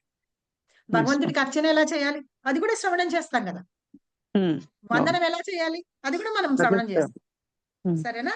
ఇవన్నీ శ్రవణంలోనే ఫస్ట్ స్టేజ్ భక్తి మనం రావాలి అంటే శ్రవణం. ఇప్పుడు మీరు ఎవరినన్నా భక్తుల్ని చేయాలనుకోండి, మీరు ఏం చెప్తారు? ఫస్ట్ వెళ్ళి వాళ్ళకి చెప్తారు కదా, వాళ్ళు వింటారు కదా. అది శ్రవణం. ఫస్ట్ మనం ఏదైనా చేయాలి అంటే ఫస్ట్ శ్రవణమే ఇంపార్టెంట్. అంటే భగవంతుని తత్వం తెలిసి ఉంటది కనుక తత్వము వింటేనే తెలుస్తుంది, డైరెక్ట్ చదివితే తెలియదండి. అదే ఈ బుక్ భాగవతం నుంచి పర్సన్ భాగవతం మనకి వినిపిస్తే మనం వింటాం అన్నమాట. ఉమ్, అవును. వినడమే శ్రవణం. ఓకేనా? అలా మనం భక్తి చేస్తాం. Thank okay you Mataji. Hare okay, Krishna. Hare Krishna. Saritha Mataji అడగండి. హరే కృష్ణ మాతాజీ, దండ ప్రణామం. ధన్యవాదాలు మాతాజీ. మాతాజీ, మీరు చెప్పారు చాలా బ్రహ్మాండాలు ఉన్నాయి అని అన్నారు కదా. ప్రతి బ్రహ్మాండంలో అంటే మనలాంటి వాళ్ళే ఉంటారా, లేక వేరే వేరే వాళ్ళు ఉంటారా? దేవుడు మనలాంటి మనల్ని వాళ్ళే కాదు, వేరే వాళ్ళే ఉంటారు. వేరే ఉంటారు. వాళ్ళు ఉంటారు. ఆయన భక్తి ఇందులోంచి కోర్స్ అన్ని లోంచి యుగాలు వస్తాయి. కూడా నడుస్తూ ఉంటాయంట కదా మాతాజీ. నడుస్తూ వేరే ఉంటాయి. ఎక్కడ బ్రహ్మాండాల్లో ఆగి ఇప్పుడు త్రేతాయుగం, ద్వాపర యుగం అవి కూడా ఉండుంటాయంట కదా. అవును, నడుస్తూ ఉంటాయి. నడుస్తుంటాయి. ఇప్పుడు ఇక్కడ కలియుగం నడుస్తుంది, వేరే ఇంకో బ్రహ్మాండంలో ఇంకో యుగం నడుస్తుంది. అలాగే సత్యయుగం నడుస్తుంది, ఇంకో చోట ఆ నరసింహస్వామి ఇవి నడుస్తూ ఉంటాయి, ఆ వరాహ రూపమే నడుస్తుంటాయి. అలా నడుస్తూనే ఉంటాయి. ప్రతి చోట అలాగా వేరే వేరేవి అంటే ఈ నడుస్తున్నాయి. బ్రహ్మాండంలో మనం ఇలా ఉన్నాం అంటే వేరే బ్రహ్మాండంలో వేరే అవును, ఉంటారు అన్నమాట. వేరే, అవును. అలా చాలా బ్రహ్మాండాలు, trillions and millions, millions and trillions of బ్రహ్మాండాలు ఉన్నాయట. యూనివర్సెస్ అంటారు వాటిని ఇంగ్లీష్ లో. మనకి అన్ని ఉన్నాయి, అన్నిట్లో. కానీ సరేనా? ప్రతి చోట భగవంతుడే ఉంటారు కదా మాతాజీ. ఉంటారు మాతాజీ. ప్రతి చోట అక్కడక్కడ ప్రతి జరుగుతున్నప్పుడు అక్కడ ఉంటారు. ఇప్పుడు నేను వరాహమూర్తి అని చెప్పాను కదా, అక్కడ వరాహమూర్తి అని చెప్పినప్పుడు అక్కడ జరుగుతుంటే హిరణ్యాక్షుడు, హిరణ్యకశిపుడు వాళ్ళని చంపడానికి మళ్ళీ భగవంతుడు అలా అవతారం తీసుకొని వస్తాడు అనమాట. వరాహమూర్తి గాను, నరసింహస్వామి గాను, అలాగా అలా జరుగుతూనే ఉంటాయి. అలాగే ఒక చోట గజేంద్ర మోక్షం జరుగుతూ ఉండొచ్చు. ఓకే. అది ద్వాపర యుగం ఎక్కడ జరుగుతుందో అక్కడ ఉండుంటే భలే అది ఉంది. మనకి తెలియదు. అసలు మన ఇంటి పక్కన ఏం జరుగుతుందో మనకి తెలియదు. ఆ యుగాల్లో వాటిల్లో ఆ బ్రహ్మాండాల్లో ఏం జరుగుతుందో మనకి ఎట్లా తెలుస్తుంది? సరేనా? ఇవాళ థ్యాంక్ యూ క్లాస్ లో మాతాజీ. ఏం టాపిక్ చెప్పాము, నిన్న ఏం టాపిక్ చెప్పామో మనకి తెలీదు. సరేనా? కానీ మాతాజీ, భాగవతం ఎంత డీటెయిల్ గా మీరు వర్డ్ టు వర్డ్ చెప్తారు చూడండి, అది చాలా బాగా గుర్తుంటది మాకు మనసులో. మీరు డైలీ చెప్పండి మాతాజీ, నిజంగా. గుర్తుంటే మంచిదే మాతాజీ. మీకు గుర్తుండాలనే నా ప్రయాస అంతా. మీకు గుర్తుంటే చాలా చాలా బాగా మంచిది. అలా చెప్తారు మీరు. గుర్తుపెట్టుకోండి. ఓకేనా? భగవంతుడు అసలు ఎలా ఎలా వచ్చాడు, అసలు ఆయనకి ఎందుకు చేయాలి, ఆయన ఎవరు, అవును. అసలు పర్సెంట్ అంటే ఎలా చూడాలి, అసలు భగవంతుడు అంటే భగవంతుడిలాగా చూసామా, ఏంది అసలు భలే చెప్తారు మీరు నిజంగా మాతాజీ. ఈ నెక్స్ట్ 23వ శ్లోకం నుంచి కూడా చాలా బాగుంటుంది తెలుసా. ఇవాళ మనం పర్పట్ చదువుకోలేదు, ఆల్రెడీ లేట్ అయిపోయిందని. చాలా చిన్నగానే ఉంది, మీరు చదివేసుకోండి. ఇందులో ఏం లేదు. ఏం చెప్తారంటే భగవంతుడు స్వయం రూప భగవంతుడు. ఆయన ఎలా ఉంటారు? భగవంతుడికి రూపం ఉందా, ఇవి ఉందా అంటే ఉంది. ఎందుకు లేదు? చాలా చోట్ల రాశారు మన పురాణాల్లో, వాటిల్లో. భాగవతంలో కూడా ఉంది భగవంతుడు ఎట్లా ఉంటారు అని చెప్పి. అలాగే ఆయన ఎట్లా వస్తారు? బలదేవుడు ఆయనే, సంకర్షణుడు ఆయనే, వాసుదేవుడు ఆయనే, అనిరుద్ధుడు ఆయనే, ప్రద్యుమ్నుడు ఆయనే, నారాయణుడు ఆయనే. ఆయన నుంచి వచ్చిన పురుషావతారాలు ఆయనే, గుణావతారాలు ఆయనే, లీలావతారాలు ఆయనే, యుగాల అవతారాలు ఆయనే. ఇలాగా రకరకాల అవతారాలు తీసుకుంటూ భగవంతుడు వస్తూ ఉంటారట. ఆ వచ్చిన వీళ్ళందరికీ ఫస్ట్ మెయిన్ ఎక్కడ అంటే కృష్ణుడు అన్నమాట. ఓకేనా? అది అని చెప్తున్నారు. ఒకవేళ ఛాన్స్ వస్తే గనక ఒక రోజు నేను మళ్ళీ మీకు అది చూపిస్తాను. మెయిన్ కృష్ణుడు ఉంటారు. ఆయన నుంచి సంకర్షణుడు వస్తాడు. తర్వాత ఫస్ట్ చతుర్వ్యూహం వస్తుంది. తర్వాత సెకండ్ చతుర్వ్యూహం వస్తుంది. సెకండ్ చతుర్వ్యూహంలో ఆ సంకర్షణ నుంచి ఈ 6 అవతారాలు వస్తాయి అన్నమాట. పురుష అవతారాలు, లీలావతారాలు అవన్నీ వస్తాయి. తర్వాత ఒక్కొక్క అవతారంలో, గుణావతారాల్లో ఆ 3 గుణాలు ఉంటాయి. పురుష అవతారాల్లో గర్భోదక సాయి విష్ణు, క్షీరోదక సాయి విష్ణు, కారణోదక సాయి విష్ణు ముగ్గురు ఉంటారు. అలా యుగ అవతారాల్లో ఎవరెవరు ఉన్నారు? తర్వాత ఇంకా ఏం చెప్పాను నేను? మన్వంతర అవతారాలు. లీలావతారం. లీలావతారాలు, లీలావతారాలు చేయడానికి ఎవరెవరు వచ్చారు? అలాగా అన్ని ఉన్నాయి. అన్ని ఉన్నాయి అన్నమాట. శక్త్యావేశ అవతారాలు ఉన్నాయి. ఆ అవతారాల్లో ఎవరెవరు ఉన్నారు అని అవన్నీ కూడా ఉన్నాయి. నాకు మళ్ళీ ఈ నెక్స్ట్ అంటే ఈ టాపిక్ తీసుకున్నప్పుడు, అందులో ఒక రోజు నాకు ఛాన్స్ వచ్చినప్పుడు నేను మీకు చెప్తాను. సో అలాగా చెప్పుతూ ఈ భగవంతుడి యొక్క గుణాలు, ఆయన ఎలా ఉంటారు, ఆయన నుండి గుణాలు ఎలా వస్తాయి, ఎవరెవరికి ఏ ఏ వర్క్ అలాట్ చేస్తారు. ఇప్పుడు మనం ఉన్నాం అనుకోండి, మీకు టెక్నికల్ కోఆర్డినేషన్ వర్క్ అలాట్ చేస్తారు. సరోజ బండారి మాతాజీ మనకి వీళ్ళు చేస్తున్నారు కదా. అలాగా భగవంతుడు ఏంటంటే ఆయన చేసే పని ఆయన చేస్తూ మిగతా వాళ్ళందరికీ వర్క్ అలాట్ చేస్తాడనమాట. అలాగే బ్రహ్మదేవుడికి నువ్వు సృష్టి చేయి నాయనా అని పంపించారు. అవన్నీ మనకి భాగవతంలో ఉన్నాయి. అలా ఆయన ఎవరు ఏంటి అనే విషయాన్ని మనం ఇక్కడ అర్థం చేసుకోవచ్చు అనమాట. కాబట్టి భగవంతుడు ఏంటి అనే విషయం 23rd శ్లోకం నుంచి మనం తెలుసుకోవడానికి అర్థం చేస్తాం. నేను ఇట్లాగే కొంచెం సమ్మరీ అక్కడి నుంచి చెప్తాను. ప్రభు వాళ్ళు ఎవరన్నా సరే కంప్లీట్ చేసినా కూడా అక్కడి నుంచి కొంచెం నేను పాయింట్స్ తీసుకొని మీకు సమ్మరీ లాగా చెప్తాను. ఓకేనా మాతాజీ? వాళ్ళు ఓకే ఇంకెవరికైనా డౌట్స్ మాతాజీ. ఉన్నాయా? ఓకే మాతాజీ. మాతాజీ మనం కూడా భగవంతుడు అంశం అని చెప్పారు. అలాంటి అవును. మనం ఆయనతోనే వచ్చాం కాబట్టి ఒక్కసారన్నా జీవితం ఉన్నన్ని రోజులు ఆయనకు ఒక్కసారన్నా దర్శనం చేసుకోవాలి. దర్శనం చేసుకోవాలంటే ఇప్పుడు చెప్పాం కదా ప్రాసెస్. చెయ్యాలి శ్రద్ధ, మాతాజీ. సాధు సంఘ, భజన క్రియ, అనసిద్ధంగా అనర్థ చేయాలి. నివృత్తి. అన్నిటికంటే కష్టమైనది అనర్థ నివృత్తి అన్నమాట. అది చేసుకున్న తర్వాత మాత్రమే మనం భగవంతుణ్ణి, అది తర్వాత రుచి, నిష్ట, రుచి అవన్నీ రుచి, వస్తాయి. ఆసక్తి, ఆ భావ, లాస్ట్ స్టేజ్ ప్రేమ. కి రావాలంటే అసలు ఎట్లా ఉంటామో మరి కష్టమే. చూద్దాం. సరేనా? చూద్దాం గొప్ప గొప్ప మాతాజీ. మా- మీరు ఆ, ఒకరోజు చూపిస్తారు ఇలాగే చెప్పి. అమ్మో. మీ అందరూ అలా ఉంటే పర్వాలేదు మంచిగా. నేను కూడా మీతో పాటు వస్తా. చూద్దాం మాతాజీ, పక్కా చూద్దాం. ఓకే. మాతాజీ హరే కృష్ణ. గౌరంగ దర్శన్ ప్రభుజీ మొన్న ఇంటర్వ్యూలో ఒక టీవీ ఇంటర్వ్యూలో అదే చెప్పారు. ప్రభా మనము సాధన చేస్తున్న వాళ్ళు ఎందుకు పైకి రారు, ఎందుకు ఎందుకు వాళ్ళ కష్టాలు ఉంటాయి అంటే అనర్థ నివృత్తి ఉండడం వల్ల, అనర్థాలు ఉండడం వల్ల వాళ్ళలో అండ్ ఇంకొకటి అపరాధాలు చేయడం వల్ల. సాధన చేస్తున్న టైంలో వైల్ చాంటింగ్, డూయింగ్ పూజ అప్పుడు శ్రద్ధ పెట్టకపోవడం, అపరాధాలు చేయడం వల్ల పైకి రాలేకపోతుంటారు. ప్రాబ్లమ్స్ కూడా కంప్లీట్ సాల్వ్ అవ్వలేకపోతుంటాయి.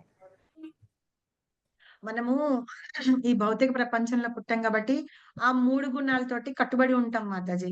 మనం ఎంత చెయ్యాలనుకున్నా, ఏం చేయాలనుకున్నా ఏదో ఒకటి ఉంటూ ఉంటుంది కాబట్టి మనం అంత పర్ఫెక్ట్ గా చేయలేకపోతాం భక్తి. అలా చేయలేనప్పుడు ఏంటంటే అనర్థ నివృత్తి అవ్వదు. 100% కావాలంటే చాలా కష్టం.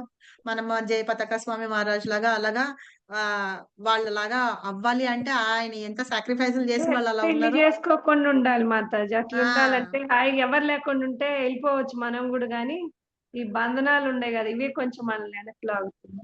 పెళ్లి చేసుకోకుండా ఉంటాయి మాతది. ఇంకా ఏంటంటే ఏం చెప్తారంటే ఇప్పుడు నేను చేస్తూ ఉన్నాను అనుకోండి, నేను 16 రౌండ్స్ చేస్తున్నా. ఎప్పుడైతే నేను నేను 16 రౌండ్స్ చేస్తున్నా అని చెప్పాను అనుకోండి, అది అహంకారం. ఎప్పుడైతే నా భాషలో నేను అనేది ఉపయోగిస్తాను చూసారా, అది నీ అహంకారం అన్నమాట. ఎప్పుడైతే అహంకారం వచ్చిందో అక్కడ అనర్థ నివృత్తి ఎక్కడైంది? అనర్థ నివృత్తి కాలేదు. మేము ఇప్పుడు అది చేసిన హరిదాస్ వాటికి కూడా ఏమీ సంపాదించుకోలేకపోతున్నాం మాతాజీ. మన ఆ పూలమాలల గురించి కూడా చెప్పారు. నేను బాగా కూర్చాను, నేను చాలా సార్లు చెప్తా కూడా. నేను ఆ గుచ్చిన మాల అందంగా ఉంది అందరాటి కంటే అని కూడా చెప్తాను అక్కడ టెంపుల్లో అందరు కూర్చున్నప్పుడు. అనాలి. అందరు అనాలి. లేకపోతే తెలియని వాళ్ళకి కూడా నేను చెప్తాను. ఇప్పుడు కృష్ణ మెడలో వేసింది చూసారా? నేనే గుచ్చాను. నేనే ఆ, గుచ్చాను. నేనే నేను కూడా గుచ్చాను. అంతే అక్కడ చెప్తాను నేను గుచ్చాను మాతాజీ. అంటున్నాను చూసారా? అది అహంకారం. అది కృష్ణ నా అదే. చేత గుచ్చిపెచ్చుకున్నాడు. ఆయన అంత అందంగా తయారు చేయించగలిగాడు అని ఎప్పుడు మనం అనుకో. సరేనా? అవును మనం మాతాజీ. ఏంటి మాతాజీ, బ్రహ్మదేవుడు సృష్టి చేసే ముందు భగవంతునికి ప్రార్థిస్తాడన్నమాట. ప్రార్థించి 3 కోరికలు కోరుకున్న తర్వాత 4గో కోరికగా ఏం కోరుతాడంటే, నాకు ఈ సృష్టి చేస్తున్నానన్నంత అహంకారం అని నాలో ఉండకుండా చెయ్యి అని భగవంతుడిని ప్రార్థిస్తాడు. 4 కోరిక. అవును. సరేనా? అది కోరుకున్న తర్వాత కూడా సృష్టి అంతా చేస్తాడు.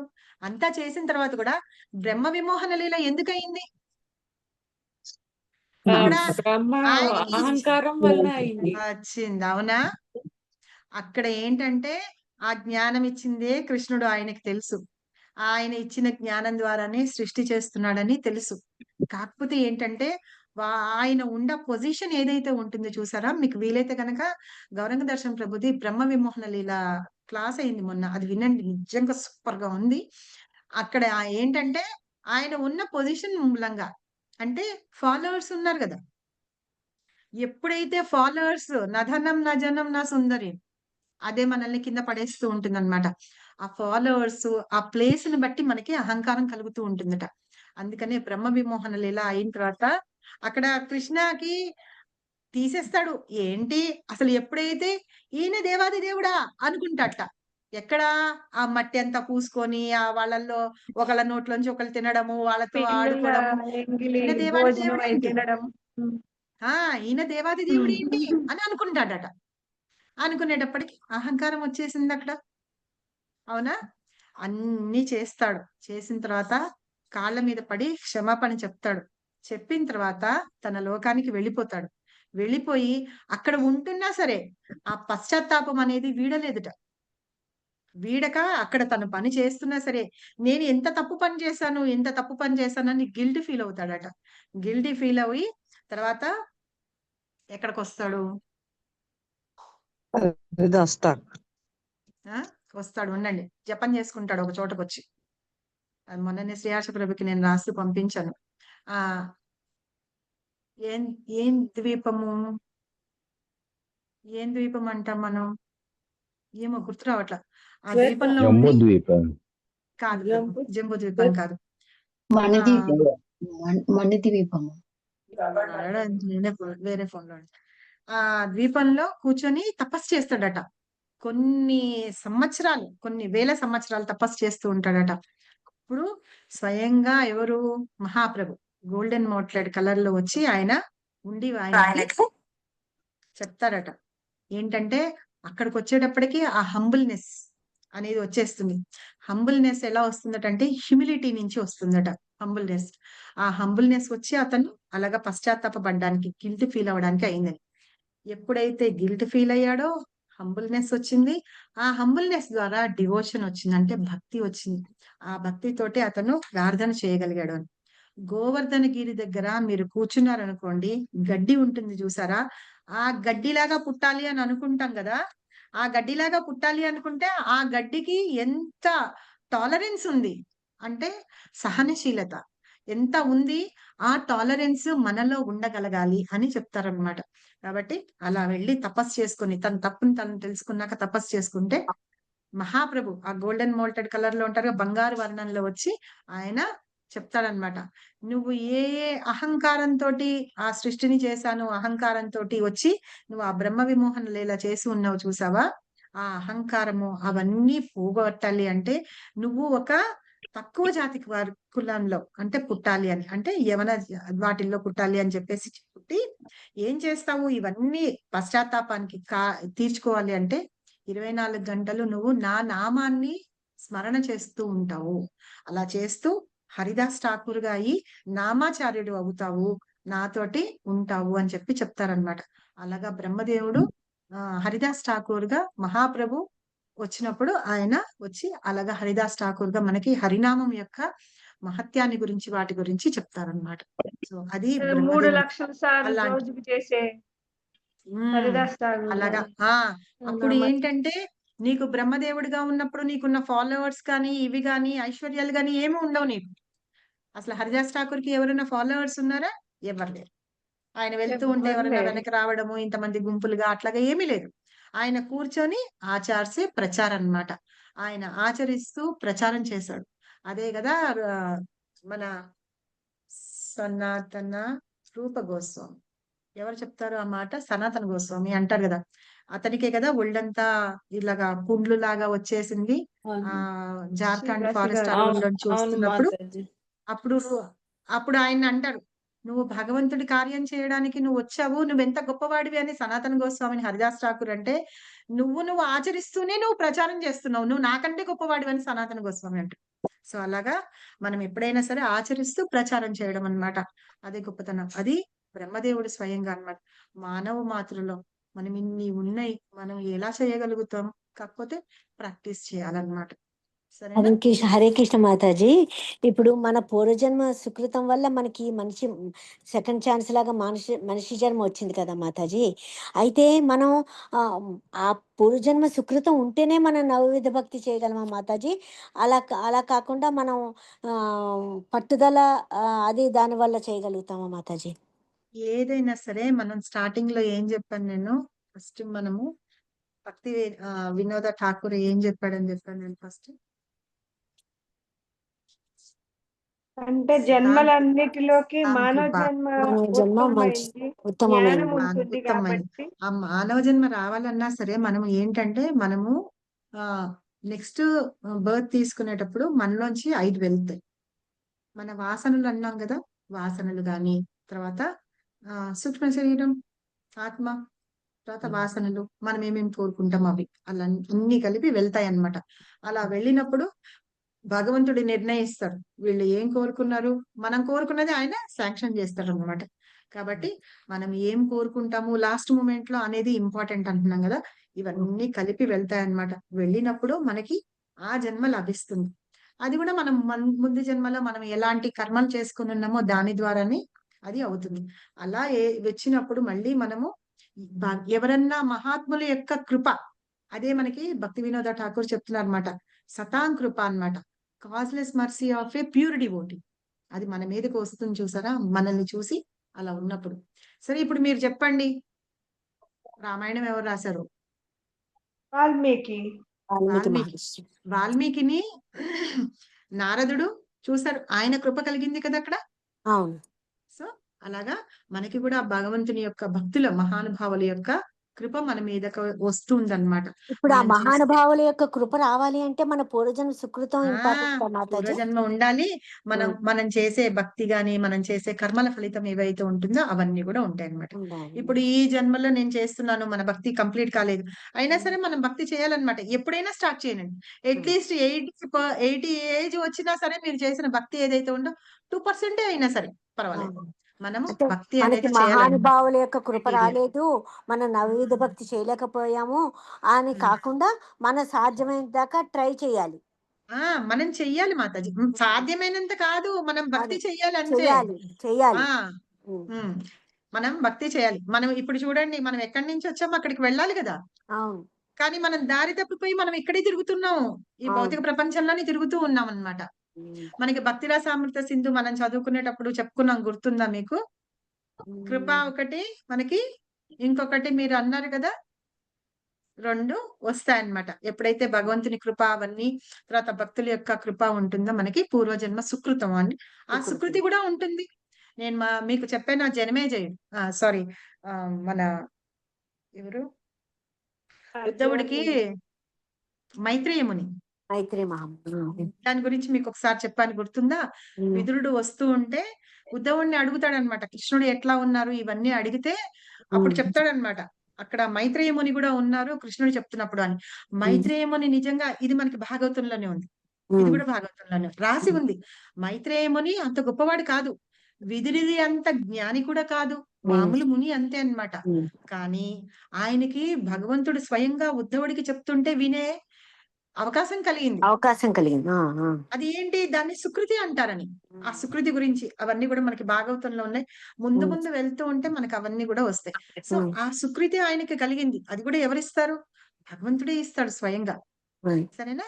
ఆ సుకృతి ద్వారా ఆయన ఉద్ధవుడికి ఏం చెప్పాడో అది మైత్రేయముని కూడా వినగలిగాడు.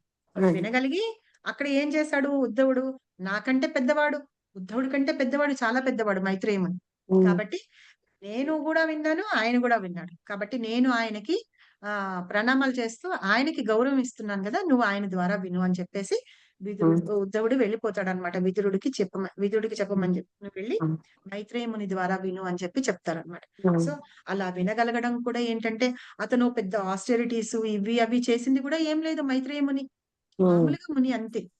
సో అలాంటిది ఆయనకి వినగలిగే సుకృతి కూడా భగవంతుడు కల్పించి వినిపించగలిగాడు. సరేనా? ధన్యవాదాలు మాతాజీ. హరే కృష్ణ. మాతాజీ, ఇప్పుడు మనం అందరం ఈ మార్నింగ్ ఈ క్లాస్ లో ఇలా రోజు ఉండడం కూడా మన పూర్వజన్మ సుకృతమేనా మాతాజీ? అవును, అంతే.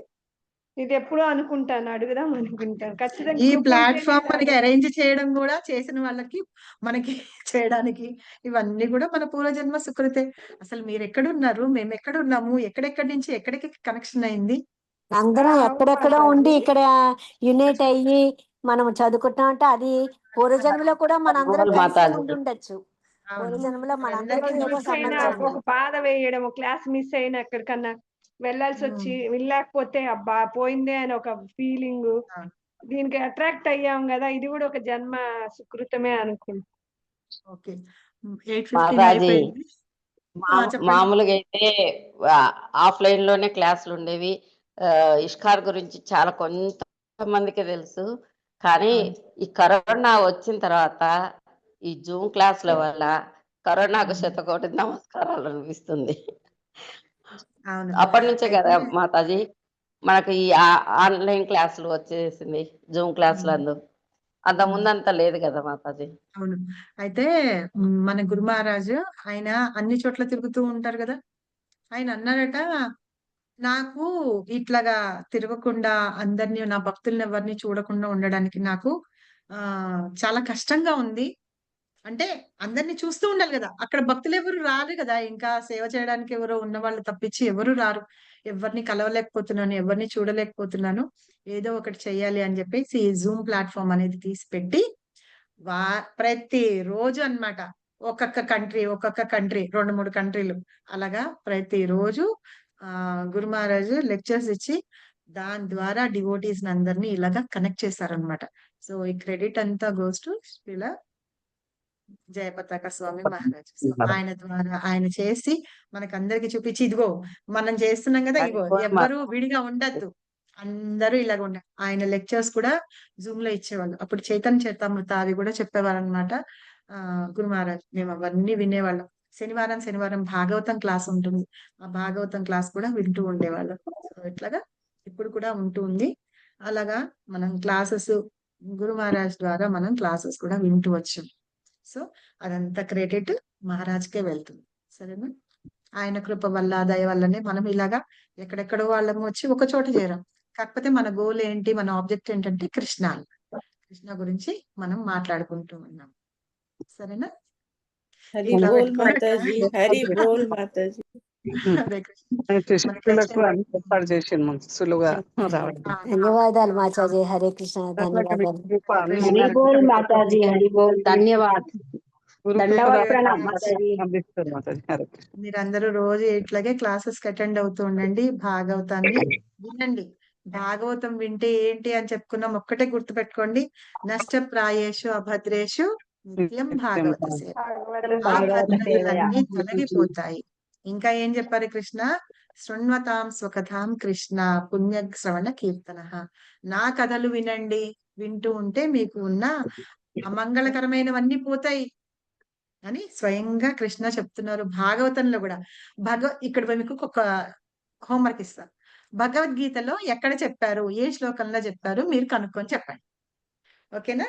ఏంటి మాతాజీ ఓకే క్వశ్చన్ మాతాజీ. ఇంకొకటి ఏంటి క్వశ్చన్ మాతాజీ? రిపీట్ చేయండి. ఇక్కడ ఒక శ్లోకంలో శృణ్వతాం స్వకథాం కృష్ణ అన్నారు. స్వకథాం అంటే నా కథ అని ఎవరు చెప్తున్నారు? కృష్ణ చెప్తున్నారు అన్నమాట. నా కథని మీరు వినండి. వింటూ ఉంటే గనక మీకు ఉన్న అభద్రతలు గాని అమంగళకరాలన్నీ పోతాయి అని చెప్పారు. నా కథ వినమని ఇక్కడ భాగవతంలో చెప్పినట్టుగానే శ్రీమద్ భగవద్గీతలో ఎక్కడ చెప్పారు? ఏ శ్లోకంలో చెప్పారు? కనుక్కొని చెప్పండి. ఓకే సరే మాతాజీ. మాతాజీ. ఓకేనా? ఏ శ్లోకంలో చెప్పారు? ఈశ్వరాణి ఓకే. మాతాజీ.